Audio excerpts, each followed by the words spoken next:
ছোট্ট বাচ্চা আলী আসগরকে শহীদ হতে দেখেছে, বাপ হয়ে সহ্য করেছে।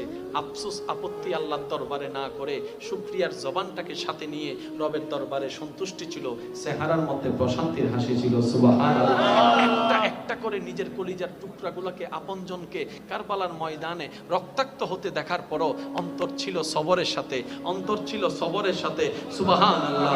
অন্তর ছিল সবরের সাথে, জবান ছিল শুকরিয়ার সাথে, প্রশান্তির হাসি এমন ভাবে চেহারায় ছিল, জগৎবাসীকে দেখাই দিল যেখানে আপনি আমি সামান্য কষ্টের মধ্যে অস্থির হয়ে যাই, সেখানে হাজার কষ্টের ভিতর ইমাম হুসাইন ধৈর্যের সাথে শুকরিয়া আদায় করে জগৎবাসীকে দেখাই দিল, ও আল্লাহর বান্দারা, তোমরা যে অবস্থায় থাকো আল্লাহর উপর নারাজ হইও না, আল্লাহর উপর আপত্তি করিও না। আল্লাহ যেটা করে খুশি হবে তুমি সেটাতে খুশি থাকো। নিয়ামত কম পাবা না, অডেল নিয়ামত পাবা। ওই ইমাম হোসেন শেখার আমরা করবো কিভাবে? বলে যে মনে ধৈর্য রাখবা, মুখে শুকরিয়া রাখবা। ইমাম হোসেন জগৎবাসীকে দেখাই দিয়ে গেল, আরে শুকরিয়ার শ্রেষ্ঠতম উদাহরণ দিতে হয় সিজদার মাধ্যমে।